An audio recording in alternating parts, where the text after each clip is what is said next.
ओम शांति। आज 31 जुलाई 2025 बाबा के महावाक्य हैं, मीठे बच्चे, तुम सवेरे सवेरे उठकर बहुत प्यार से कहो गुड मॉर्निंग। इसे याद से ही तुम सतप्रधान बन जाएंगे। प्रश्न है, एक्यूरेट याद द्वारा बाप की करंट लेने के लिए मुख्य किन गुणों की आवश्यकता है?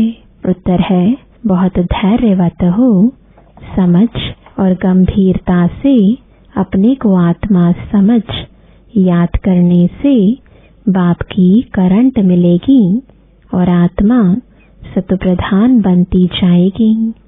तुम्हें अभी बाप की याद सतानी चाहिए, क्योंकि बाप से बहुत भारी वर्षा मिलता है। तुम कांटों से फूल बनते हो, सब दैवी गुण आ जाते हैं। ओम शांति। बाप कहते हैं, मीठे बच्चे, तत्त्वम अर्थात तुम आत्माएं भी शांत स्वरूप हो। तुम सर्वात्माओं का स्वधर्म है ही शांति। शांति धाम से फिर यहाँ आकर टॉकी बनते हो। यह कर्मेंद्रियां तुमको मिलती हैं पाठ बजाने के लिए। आत्मा छोटी बड़ी नहीं होती है, शरीर छोटा बड़ा होता है। बाप कहते हैं, मैं तो शरीरधारी नहीं हूँ, मुझे बच्चों से सम्मुख मिलने आना होता है। समझो, जैसे बाप है उनसे बच्चे पैदा होते हैं, तो वह बच्चा ऐसे नहीं कहेगा कि मैं परम धाम से आकर जन्म ले माता पिता से मिलने आया हूँ। भल कोई नई आत्मा आती है, किसके भी शरीर में वह कोई पुरानी आत्मा किसके शरीर में प्रवेश करती है, तो ऐसे नहीं कहेंगे कि माता पिता से मिलने आया हूँ। उनको ऑटोमेटिकली माता पिता मिल जाते हैं। यहाँ यह है नई बात। बाप कहते हैं, मैं परम धाम से आकर तुम बच्चों के सम्मुख हुआ हूँ, तुम्हें नॉलेज देता हूँ, क्योंकि मैं हूँ नॉलेजफुल, ज्ञान का सागर। मैं आता हूँ तुम बच्चों को पढ़ाने, राजयोग सिखाने। तुम बच्चे अभी संगम पर हो, फिर जाना है अपने घर, इसलिए पावन तो जरूर बनना है। अंदर में बहुत खुशी होनी चाहिए। ओहो, बेहद का बाप कहते हैं, मीठे मीठे बच्चों, मुझे याद करो तो तुम सतप्रधान विश्व का मालिक बनेंगे। बाप बच्चों को कितना प्यार करते हैं। ऐसे नहीं कि सिर्फ टीचर के रूप में पढ़ाकर घर चले जाते हैं। यह तो बाप भी है, टीचर भी है, तुमको पढ़ाते हैं, याद की यात्रा भी सिखलाते हैं। तो विश्व का मालिक बनाने वाले, पतित से पावन बनाने वाले बाप के साथ बहुत लव होना चाहिए। सवेरे सवेरे उठकर पहले पहले शिव बाबा से गुड मॉर्निंग करना चाहिए। बच्चों को अपने दिल से पूछना है कि हम सवेरे उठकर कितना बेहद के बाप को याद करते हैं। सवेरे उठ बाबा से गुड मॉर्निंग करें, ज्ञान के चिंतन में रहें तो खुशी का पारा चढ़े। मुख्य है ही याद। इससे भविष्य के लिए बहुत भारी कमाई होती है। कल्प कल्पांतर यह कमाई काम आएगी। तुम्हें बड़ा धैर्यवत बन गंभीरता और समझ से याद करना है। मोटे हिसाब में तो भल कह देते हैं कि हम बाबा को बहुत याद करते हैं, परंतु एक्यूरेट याद करने में मेहनत है। जो बाप को जास्ती याद करते हैं, उनको करंट जास्ती मिलती है, क्योंकि याद से याद मिलती है। योग और ज्ञान दो चीजें हैं। योग की बहुत भारी सब्जेक्ट है। योग से ही आत्मा सत्प्रधान बनती है। याद बिना सत्प्रधान होना असंभव है। अच्छी रीति प्यार से बाप को याद करेंगे तो ऑटोमेटिकली करंट मिलेगी। हेल्दी बन जाएंगे, करंट से आयु भी बढ़ती है।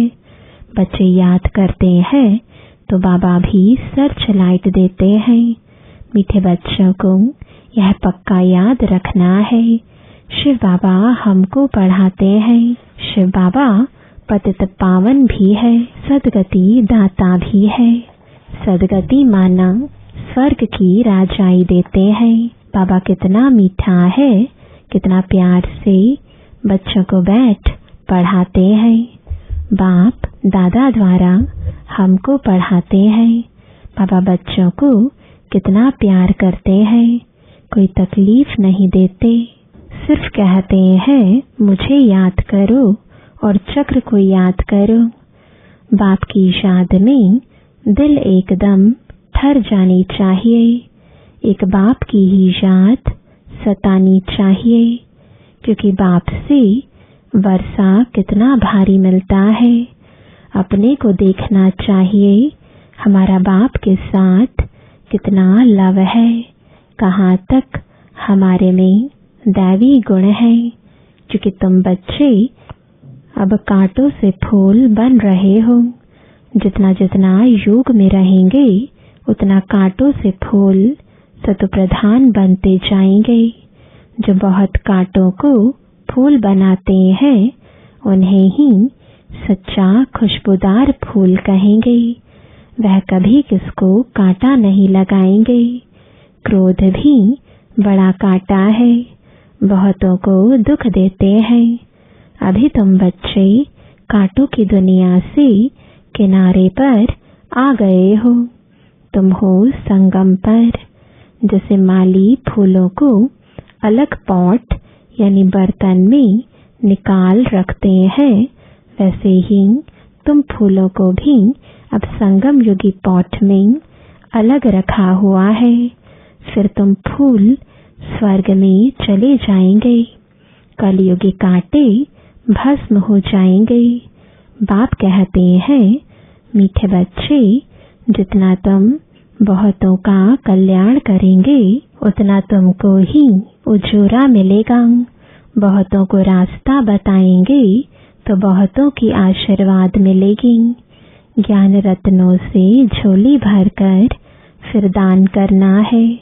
ज्ञान सागर तुमको रत्नों की थालियां भर भर कर देते हैं। जो उसका दान करते हैं वही सबको प्यारे लगते हैं। बच्चों के अंदर में कितनी खुशी होनी चाहिए। सेंसिबल बच्चे जो होंगे वह तो कहेंगे हम बाबा से पूरा ही वर्षा लेंगे, एकदम चटक पड़ेंगे। बाप से बहुत लव रहेगा, क्योंकि जानते हैं प्राण देने वाला बाप मिला है। नॉलेज का वरदान ऐसा देते हैं जिससे हम क्या से क्या बन जाते हैं। इंसॉल्वेंट से सॉल्वेंट बन जाते हैं। इतना भंडारा भरपूर कर देते हैं।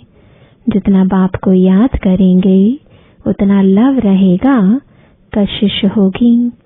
सुई साफ होती है तो चुंबक तरफ खींच जाती है ना। बाप की याद से कट निकलती जाएगी। एक बाप के सिवाय और कोई याद न आए। बाप समझाते हैं मीठे बच्चे, गफलत मत करो, स्वदर्शन चक्रधारी बनो, लाइट हाउस बनो। स्वदर्शन चक्रधारी बनने की प्रैक्टिस अच्छी हो जाएगी तो फिर तुम जैसे ज्ञान का सागर हो जाएंगे। जैसे स्टूडेंट पढ़कर टीचर बन जाते हैं ना, तुम्हारा धंधा ही यह है। सबको स्वदर्शन चक्रधारी बनाओ, तभी चक्रवर्ती राजा रानी बनेंगे। बाप कहते हैं बच्चे, तुम्हारे बगैर हमको भी जैसे बेआरामी होती है। जब समय होता है तो बेआरामी हो जाती है। बस अभी हम जाऊं। बच्चे बहुत पुकारते हैं, बहुत दुखी हैं, तरस पड़ता है, इसलिए मैं आता हूँ तुम बच्चों को सब दुखों से छुड़ाने। अभी तुम बच्चों को घर चलना है, फिर वहां से तुम आपे ही सुखधाम चले जाएंगे। वहां मैं तुम्हारा साथी नहीं बनूंगा। अपनी अवस्था अनुसार तुम्हारी आत्मा चली जाएगी। अच्छा, मीठे मीठे सिकिलते बच्चों प्रति माता पिता बाप दादा का याद प्यार और गुड मॉर्निंग। रूहानी बाप की रूहानी बच्चों को नमस्ते। रूहानी बच्चों की रूहानी बाप दादा को गुड मॉर्निंग और नमस्ते। धारणा के लिए मुख्य सार है, पहला, बाप की करंट ऑटोमेटिक लेने के लिए बहुत प्यार से बाप को याद करना है। यह याद ही हेल्दी बनाएगी। करंट लेने से ही आयु बढ़ेगी। याद से ही बाप की सर्च लाइट मिलेगी। दूसरा, गफलत छोड़ स्वदर्शन चक्रधारी लाइट हाउस बनना है। इससे ही ज्ञान सागर बन चक्रवर्ती राजा रानी बन जाएंगे। वरदान है, सबको खुशखबरी सुनाने वाले खुशी के खजाने से भरपूर भंडार भव। सदा अपने इस स्वरूप को सामने रखो कि हम खुशी के खजाने से भरपूर भंडार हैं। जो भी अनगिनत और अविनाशी खजाने मिले हैं, उन खजानों को स्मृति में लाओ। खजानों को स्मृति में लाने से खुशी होगी, और जहाँ खुशी है वहाँ सदा काल के लिए दुख दूर हो जाते हैं। खजानों की स्मृति से आत्मा समर्थ बन जाती है, व्यर्थ समाप्त हो जाता है। भरपूर आत्मा कभी हलचल में नहीं आती, वह स्वयं भी खुश रहती और दूसरों को भी खुशखबरी सुनाती है। स्लोगन है, योग्य बनना है तो कर्म और योग का बैलेंस रखो। आज का अव्यक्त इशारा, संकल्पों की शक्ति जमा कर श्रेष्ठ सेवा के निमित्त बनो। सेवा में मुख द्वारा संदेश देने में समय भी लगाते हो, संपत्ति भी लगाते हो, हलचल में भी आते हो, थकते भी हो, लेकिन श्रेष्ठ संकल्प की सेवा में यह सब बच जाएगा। तो इस संकल्प शक्ति को बढ़ाओ। दृढ़ता संपन्न संकल्प करो तो प्रत्यक्षता भी जल्दी होगी। ड्रामा के कुछ गुह्य रहस्य संदेश पुत्रियों द्वारा। पहला, इस विराट फिल्म यानी ड्रामा में हर एक मनुष्य आत्मा में अपनी अपनी पोजीशन अनुसार सारे जीवन का ज्ञान अथवा एक्ट पहले ही मर्ज रूप में रहती है। जीवात्मा में सारे जीवन की पहचान मर्ज होने कारण समय पर इमर्ज होती है। हर एक में अपनी अपनी संपूर्णता की अवस्था अनुसार जानकारी अथवा एक्ट जो मर्ज है वही समय पर इमर्ज होती है, जिससे तुम हर एक जानी जाननहार बन जाते हो। दूसरा, इस विराट फिल्म की सेकंड की एक्ट नई होने के कारण तुमको ऐसा समझ में आएगा जैसे कि अभी अभी यहाँ आई हूँ। हर सेकंड की एक्ट अलग होती है करके कल्प आगे वाली घड़ी रिपीट होती है, परंतु जिस समय प्रैक्टिकल लाइफ में चलते हो उस समय नई महसूस होती है। इसी समझ से आगे बढ़ते चलो। ऐसे कोई कह नहीं सकता कि मैंने तो ज्ञान प्राप्त कर लिया, अब मैं जाती हूँ। नहीं, जब तक विनाश हो तब तक सारी एक्ट और सारा ज्ञान नया है। तीसरा, इस विराट ड्रामा की जो भावी बनी हुई है वह निश्चय से ही बनी हुई है। भावी को कोई टालता है या बनाता है, वो सब अपने ऊपर है। खुद का शत्रु और खुद का मित्र मैं ही हूँ। अभी तुम्हें बहुत रमणीक स्वीट बनना और बनाना है। चौथा, इस विराट फिल्म में यह सहन करना भी तुम्हारे लिए कल्प पहले वाला एक मीठा सपना है, क्योंकि तुम्हें फिर भी कुछ होता नहीं है। जिन्होंने भी तुम्हें तंग किया है वो भी कहेंगे कि मैंने इनको इतना तंग किया, दुखी किया, परंतु यह तो फिर भी डिवाइन यूनिटी, सुप्रीम यूनिटी विजयी पांडव बनकर रहते हैं। इस बनी हुई भावी को कोई टाल नहीं सकता।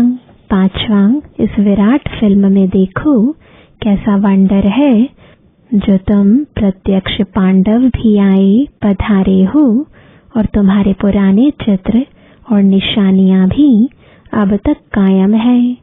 जैसे पुराने कागज, पुराने शास्त्र, गीता पुस्तक आदि संभाल कर रखते हैं, फिर उसका बहुत मान होता है, ऐसी पुरानी चीजें कायम होते हुए अब नई वस्तु इन्वेंशन होती है। पुरानी गीता प्रैक्टिकल में होते नई गीता इन्वेंट हुई है। पुराने की अंत तब होती जब नए की स्थापना हो। अभी तुम प्रैक्टिकल में ज्ञान को जीवन में प्रत्यक्ष धारण करने से दुर्गा, काली आदि बनी हो।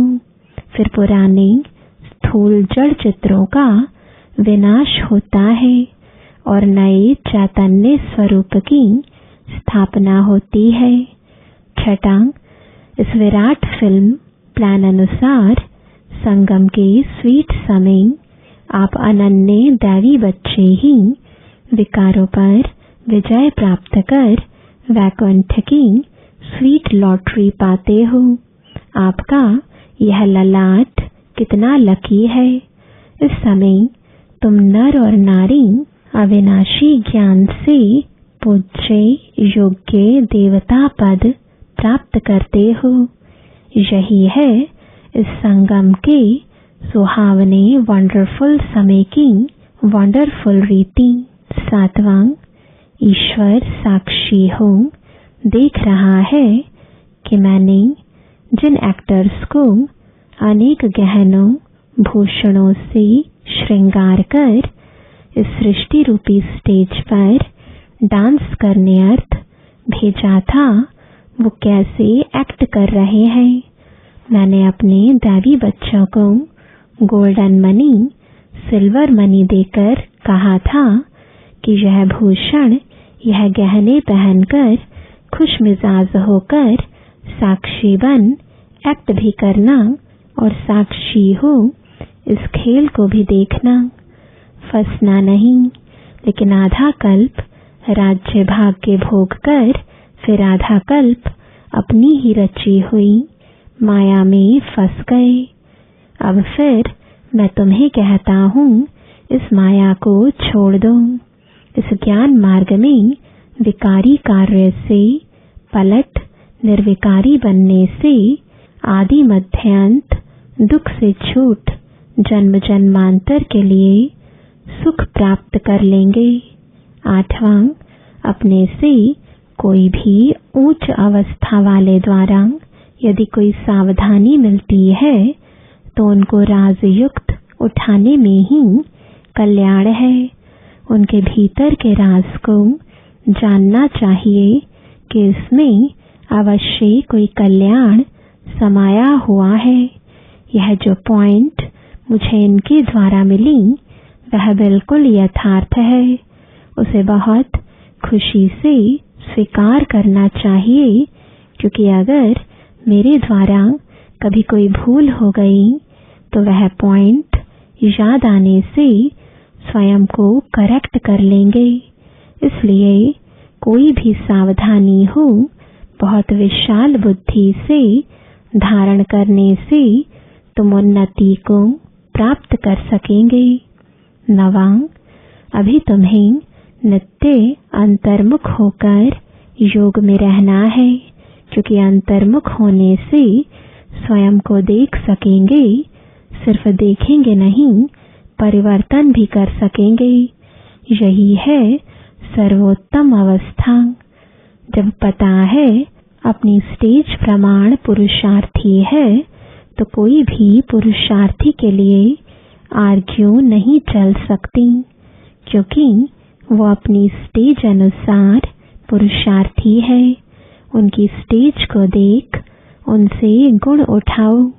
अगर गुण नहीं उठा सकते तो उसे छोड़ दो। 10, तुम सदा अपने सर्वोत्तम लक्ष्य को सामने देख अपने को ही देखो। तुम हर एक व्यक्तिगत पुरुषार्थी हो। तुम अपने तरफ नजर रख आगे दौड़ते रहो। कोई भल क्या भी करता रहे, परंतु मैं अपने स्वरूप में स्थित हूँ, अन्य किसी को न देखूं। अपने बुद्धि योग बल से मैं उसकी अवस्था को जान लूं। अंतर्मुखता की अवस्था से ही तुम अनेक परीक्षाओं से पास हो सकते हो। अच्छा, ओम शांति।